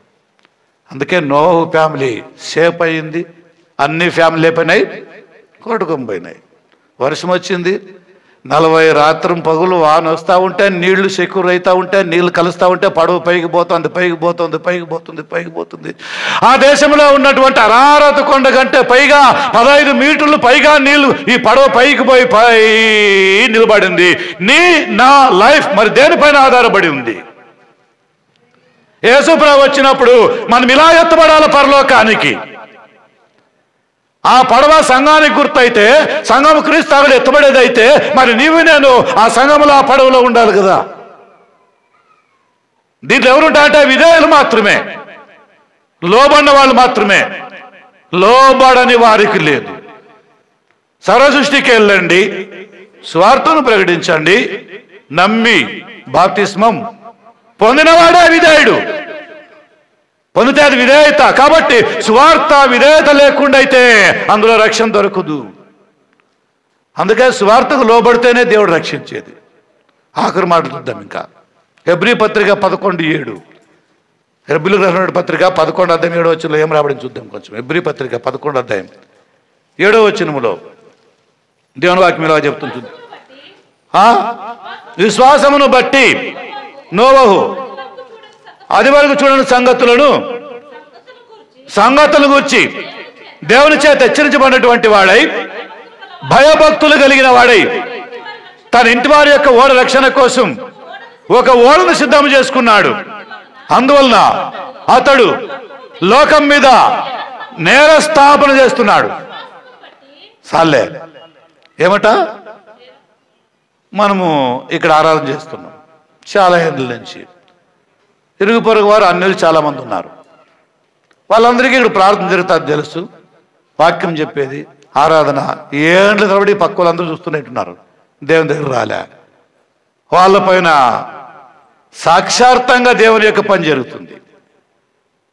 దేవుని న్యాయ తీర్పులో వాళ్ళపైన నేరం ఈజీగా మోపేస్తారు, తప్పే లేదు. ఎందుకంటే మీ ఎదురుగా ఉంది కదా మందిరం, మీ ఎదురుగా ఉంది కదా సంఘం, నీ ఫ్రెండే కదా క్రిస్టియన్, మీ పక్కలో మీరు దేవుని మళ్ళీ మీరు ఎందుకు దేవుని దగ్గర పోలేదు అని మనం వాళ్ళు నిలదీసేది అవసరం లేదు. కానీ క్రీస్తు రాకుండా ఆయనే నిలదీస్తాడు. కరెక్ట్. నేరారోపణ మన మూలకంగా వాళ్ళపైన పడుతుంది. మనం నీతివంతులుగా ఉంటే, నో మాదిరిగా ఉంటే, నో కుటుంబ మాదిరిగా ఉంటే, మన కుటుంబాన్ని రక్షించుకుంటే, మన కుటుంబం ద్వారా అనేకులకి లెసన్ కావాలా, వెలుగు కావాలా, అనేకులు మీరు దేవుని పిల్లని కావాలా. క్రీస్తు రాకల్లో ఈ సంఘం ఎత్తబడబోతుంది. ఎందుకంటే ఆ సంఘం క్రీస్తు రక్తంతో కొడబడ్డది కాబట్టి. నోవహు అది వరకు చూడని సంగతుల గురించి వింటున్నాడు దేవునితో. ఏమా సంగతులు? ఎప్పుడు అలాగ చేస్తానని నోవహు అనుకోనే లేదు. 40 రోజులు వర్షం వస్తుంది అన్నాడు. ఇది ఆయనకి తెలుదు, ఇది వింటున్నాడు. నువ్వు పడవ కట్టాలా, అది ఎప్పుడు అనుకోలేదు. అందుకే దేవుడు చెప్తున్నాడు 450 అడుగులు పొడవు అన్నాడు. నోవహుకు ఆ సంగతే తెలీదు. 70 అడుగులు పొడవు, వెడల్పు, ఎత్తు 45 అడుగులు. ఈ విషయాలన్నీ నోవహుకి ఏమీ తెలియదు పాపం. ఇప్పుడు ఆ విషయాన్ని దేవుడు చెప్తున్నాడు. ఎవరికి? నోవహుకి. అట్లు దేవుని వాక్యములో, గ్రంథములో మనం వింటున్నటువంటి వాక్యాలన్నీ కూడా నోవహుతో దేవుడు ఆ రోజు చెప్పినట్టుగా ఈరోజు మనతో చెబుతా ఉన్నాడు. సంఘం చాలా జాగ్రత్తగా ఉండాలి. ఎందుకంటే సంఘం త్వరలో ఎత్తబడ్డానికి సిద్ధపడతా ఉంది. కాబట్టి యేసుక్రీస్తు రాకడ ఎప్పుడో మనకు తెలియదు. మనం విధేయులుగా ఉండాలా. ఏం చేయాలట? విధేయతని నేర్చుకోవాలా. కాబట్టి సంఘంలో ఒకరినొకరు ఇట్టి మాటలు చేత హెచ్చరించుకోనండి, గద్దించుకోండి, బుద్ధి చెప్పుకోండి. సంఘం దేవుని యొక్క శరీరం, క్రీస్తు యొక్క శరీరం. క్రీస్తు యొక్క రెండవ రాకడలో క్రీస్తు సంఘం పరలోకానికి తీసుకోపోబడుతుంది. అన్ని సంఘాల విషయం నేను చెప్పును. ఎందుకంటే బైబిల్లో ఉన్నది ఒకే ఒక సంఘం, క్రీస్తు కట్టింది ఒకే ఒక సంఘం. ఆ ఒకే సంఘంలో మనం ఉంటూ నోవహుతో దేవుడు ఎట్లా చెప్పినాడో అట్లా మనతో చెప్తున్నాడు. నీ ఇంటి వారి యొక్క రక్షణ కోసం ఓడను సిద్ధం చేసుకో. ఆ ఓడను కట్టేటప్పుడు నీ భార్య ఎట్లా విధేయురాలో నీ భార్య అట్లా విధేయురాలుగా ఉందా? నీ కుమారులు ఎట్లా విధేయులు అట్లా నీ కుమారులు విధేయులుగా నీతో ఉన్నారా? నీ కోడళ్ళు ఎట్లా విధేయులు అట్లా నీ కోడళ్ళు నీతో విధేయులుగా ఉన్నారా? అట్లయితే ఆ పడవ అక్కడికి చేరుకుంటుంది గ్యారెంటీగా. అరారత కొండకు పైగా ఎక్కబడుతుంది. నీళ్లు ఎన్ని పోగైనా కూడా పడవ మాత్రం మునుగుదు కదా. అట్లే నీళ్ళు లాంటి జనం అన్నటువంటి ఇంత గొప్ప జనం పాపులేషన్లో సంఘం ఆ రోజు పైకి ఎత్తబడుతుంది. నీళ్ళన్నీ కిందే ఉంటాయి. సంఘం నీళ్లు పైగా పడవ ఉంటుంది, అరారాధ కొండకు పైగా అది ఉంటుంది. క్రీస్తు మధ్యాకాశంలో ప్రత్యక్షమైనప్పుడు అక్కడికి ఆయన ఎదుర్కోవడానికి మనం పోయేటప్పుడు అది ఎంత సుదినమో, అది ఎంత మంచిదో. ఆఖరి మాట రోమీయులకు రాసినటువంటి పత్రిక 8వ అధ్యాయం 18 చూద్దాం. దేవుని పిల్లలమైన మనం విధేయులైతే ఈ నిరీక్షణలో దేవుని కోసం కనిపెట్టుకుందాం, క్రీస్తు యొక్క రాకడ కోసం సిద్ధంగా ఉందాం. 8వ అధ్యాయం 18 రోమా పత్రిక 8:18. మన ఎడల ప్రత్యక్షము కాబోయే మహిమ ఎదుట ఇప్పటి కాలపు శ్రమలు ఎన్నడూ కావని ఎంచుచున్నాను.